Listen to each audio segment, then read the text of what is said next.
In a fit of rage, the killer unleashed over 20 brutal stabs on the husband, and 60 savage blows on the wife, all in the dead of a silent night. What could have led to such a horrifying scene?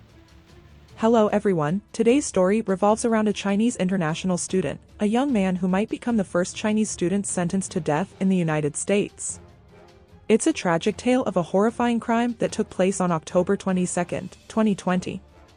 The name Zhuobin Wang will forever be associated with an unspeakable act when he stormed into the home of a Chinese couple, attacking the husband with over 20 knife wounds and the wife with 60. Yes, more than 20 brutal stabs to the husband, and 60 cold, calculated thrusts into the wife's body.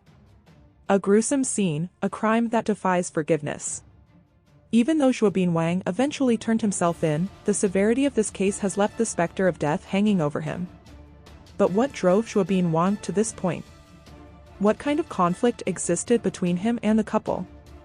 And why was there such brutality? What made this crime so severe that it could lead to the death penalty? Zhuobin Wang was born in 1999 in Hunan, China, and grew up in a wealthy family with successful parents. Although he was raised in luxury, he didn't choose a life of ease. Zhuobin Wang understood that everything he enjoyed was the result of his parents' hard work. Driven by a desire to repay his parents, Zhuobin Wang excelled in his studies from elementary through high school, consistently ranking at the top of his class. However, during the 2018 university entrance exams, Zhuobin Wang fell short of his expectations due to the challenging test and was unable to get into his dream university. Refusing to give in to fate, Zhuobin Wang decided to seek opportunities abroad. After thorough research, he found Auburn University in the United States, a prestigious institution ranked 97th in the nation and considered one of the happiest universities in America. With his family's full support, Zhuobin Wang was determined to apply for Auburn's International Student Program. Thanks to his thorough preparation, he easily passed the entrance exam and received an acceptance letter. In September 2018, Zhuobin Wang arrived in the United States, his heart brimming with hope and determination, ready to embrace the new challenges ahead at Auburn University. However, soon after completing his enrollment, Zhuobin Wang received disappointing news. The university's dormitories were not only scarce but also difficult to secure. Yet, with his perseverance and resourcefulness, Zhuobin Wang did not give up. He quickly gathered information from a WeChat group for Chinese international students at Auburn and learned that very few Chinese students managed to get dorm rooms. Most opted to rent off-campus housing. After careful consideration, Zhuobin Wang decided to rent a place near the university. With the help of a real estate agent, he quickly found a suitable house at an affordable price. After thoroughly inspecting the furniture and appliances, Zhuobin Wang signed a lease for over a year, officially beginning his life as an international student. The bright, hopeful days passed by until April 2020. The COVID-19 pandemic hit the United States, casting the nation into a state of fear. At the same time, Zhuobin Wang's lease was about to expire, and then a devastating blow struck his already fragile life. His landlord decided to sell the house to cover living expenses, meaning Zhuobin Wang would need to find a new place to live amid a global pandemic. Thrust into a difficult situation, Zhuobin Wang was in turmoil. The pandemic raged on, and finding a new home during this time seemed nearly impossible. But with no other options, he began a desperate search. In the midst of his struggle, a glimmer of hope appeared. Fu, a Chinese woman, reached out to Zhuobin Wang after seeing his post in a WeChat group about his search for a place to live. Like a lifeline for a drowning man, Zhuobin Wang eagerly agreed to rent a room on the second floor of her house without hesitation or suspicion. He believed that as fellow Chinese, Fu would surely not deceive her countrymen. Fu then provided a detailed tour of the room via video call, and after confirming there were no issues, Zhuobin Wang signed a lease with her for $600 a month. But could this hasty decision turn out to be a fatal mistake? Tragically, the Chinese couple that Zhuobin Wang brutally murdered turned out to be none other than Fu and her husband, Zhang. A heartbreaking tragedy unfolded, a story stained with blood and tears had just begun. Now, let's take a brief look at the Chinese couple. Zhang, born in 1980, was a distinguished Ph.D. graduate from Peking University, driven by a desire to conquer new heights in the field of aerospace engineering. He chose Auburn University, a prestigious American institution, to continue his academic and research journey. Together with his wife, Fu, they worked tirelessly to build a small, loving home, a two-story house filled with happiness, especially after the birth of their two young children, who brought endless joy and laughter to the family. However, life isn't always a bed of roses. Financial burdens weighed heavily on Zhang's shoulders as his modest research stipend wasn't enough to support a family of 4.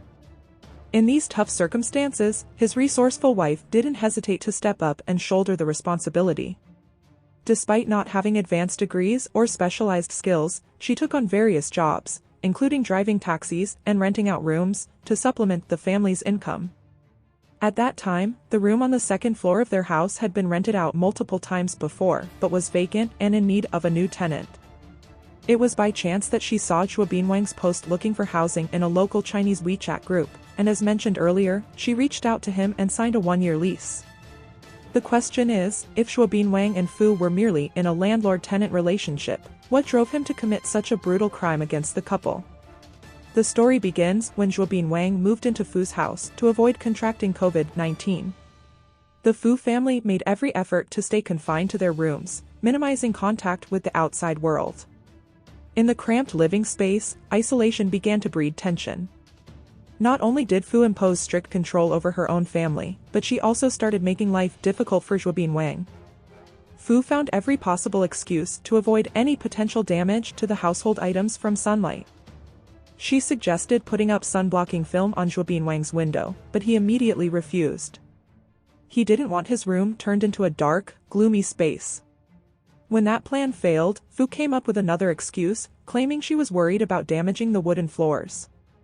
She prohibited Zhuobin Wang from wearing slippers inside the house. Additionally, every time he used the washing machine, Fu would keep track of the time and demanded an extra $20 if he exceeded the allotted time. Fu seemed determined to save money and squeeze more out of Zhuobin Wang by any means necessary. Although Zhuobin Wang was deeply frustrated, he felt he had no choice but to swallow his anger and accept her unreasonable demands to maintain a peaceful roof over his head during the pandemic. Finally, when the quarantine period ended, he decided to go outside to breathe some fresh air and enjoy a rare moment of freedom, being careful to wear a mask to avoid any criticism. However, even after all his efforts to appease his demanding landlord, Fu still found a reason to nitpick. She believed his wearing a mask would alarm the neighbors and damage her family's reputation. Therefore, she insisted that Zhuobin Wang take a walk in a secluded forest to avoid being seen by the neighbors. At this point, Zhuobin Wang felt that no matter what he did, Fu would always find fault with him. He tried to remain calm and endure the discomfort, but things escalated when Fu's children, poisoned by their mother's words, began pointing at Zhuobin Wang and calling him a virus. This blatant discrimination crossed all boundaries of tolerance. When Zhuobin Wang asked why the children were saying such things, they innocently replied that their mother had taught them. Hearing the children casually repeat their mother's cruel words broke Zhuobin Wang's heart. He couldn't believe that Fu would plant such vile seeds in the minds of her young children. But in order to keep his place to stay, he chose to endure. However, an incident occurred that pushed Zhuobin Wang beyond his breaking point and made him decide to move out. Just a few days after the quarantine ended, he discovered that his bed was broken. When he reported this to Fu and asked her to fix it, Fu saw yet another opportunity to make money. She claimed that the broken bed justified a demand for $700 to cover both the mattress and the bed frame. Zhuobin Wang felt this amount was unreasonable. He argued that he had only slept on the bed for about 10 days and hadn't done anything that could have caused such damage. He suggested that the bed frame must have been faulty from the start, and he was just unlucky enough to be the one to break it. Moreover, even if compensation was required, the mattress was still in good condition, so he should only be liable for the bed frame. Asking for the full cost of a new bed was entirely unjustified. However, Fu remained adamant, insisting that Zhuobin Wang pay the $700. To avoid being overcharged, Zhuobin Wang searched online and found that a similar bed, including the frame and mattress, cost only $114. When he presented this evidence to Fu, she still refused to compromise. She even lied, claiming that the room Zhuobin Wang was staying in had originally been intended for her son, and that no one else had used it before Zhuobin Wang moved in, so everything was new, and he must pay for the damage. Finally, Zhang stepped in to mediate, suggesting that Zhuobin Wang only needed to pay $100. By this point, Zhuobin Wang had realized that both Fu and Zhang were out to take advantage of him financially.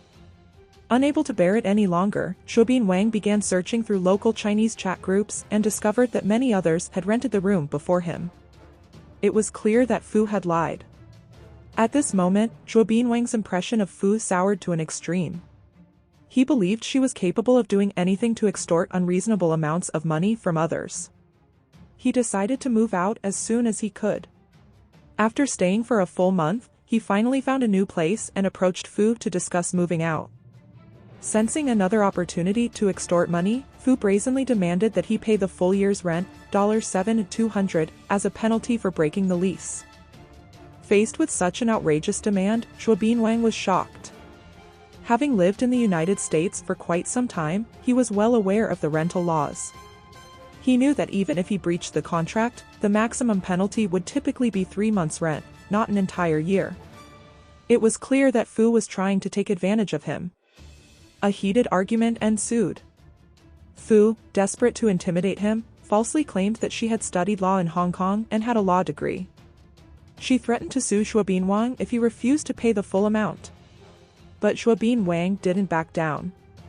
He challenged her, saying, "Go ahead and sue me. I'll hire a lawyer, and we'll see who wins."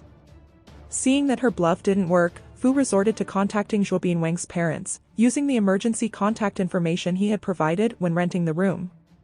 She falsely told them that Zhuobin Wang owed rent in the US and demanded that they contact him to pay up, or she would take him to court. Because his parents were in China and unaware of the full situation, they were understandably worried and easily believed what Fu said. They began to criticize Zhuobin Wang without fully understanding the situation. This made Zhuobin Wang furious. He believed that Fu had crossed the line by manipulating his parents in her pursuit of money. Recognizing just how dangerous Fu could be, Zhuobin Wang was forced to concede. After paying the $7,200 penalty, he immediately moved out of the house.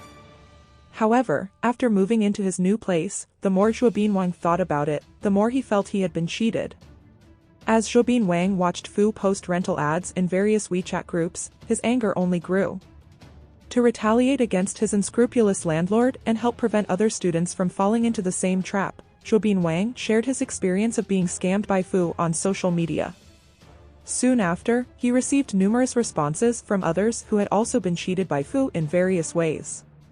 Determined to expose Fu's true nature to the wider community, Zhuobin Wang compiled these messages and posted them in local Chinese WeChat groups. Fu, who was a member of one of these groups, quickly discovered the posts Zhuobin Wang had shared. In an attempt to salvage her reputation, Fu posted a long message on social media, claiming that Zhuobin Wang had lied. She portrayed herself as a good landlord, stating that they had initially signed a 1-year lease and that Zhuobin Wang had unreasonably demanded to use the air conditioner while her family refrained due to COVID-19 fears.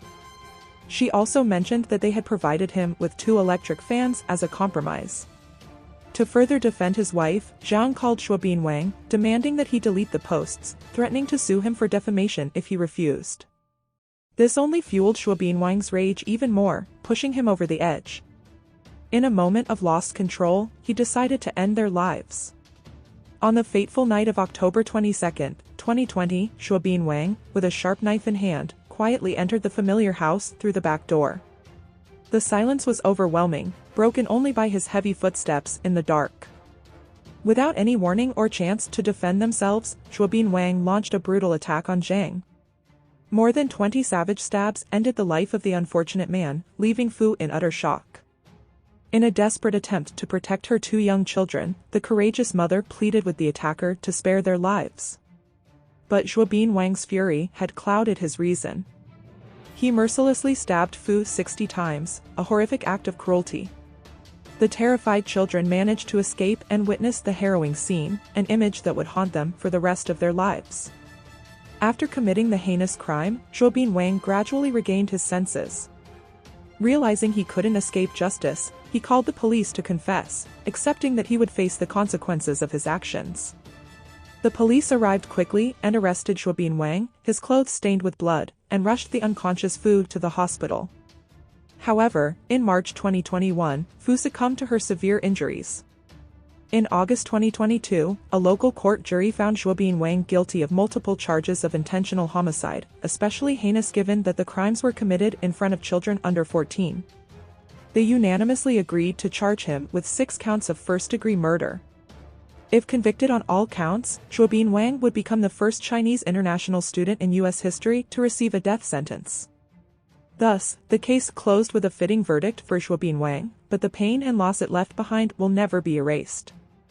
This tragic story of hatred, unresolved conflict, and the catastrophic consequences of losing control serves as a grim reminder of the importance of managing emotions, resolving disputes peacefully, and valuing the sanctity of life.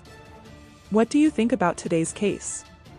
Share your thoughts in the comments below, and don't forget to like, subscribe, and hit the notification bell to stay tuned for more stories like this one.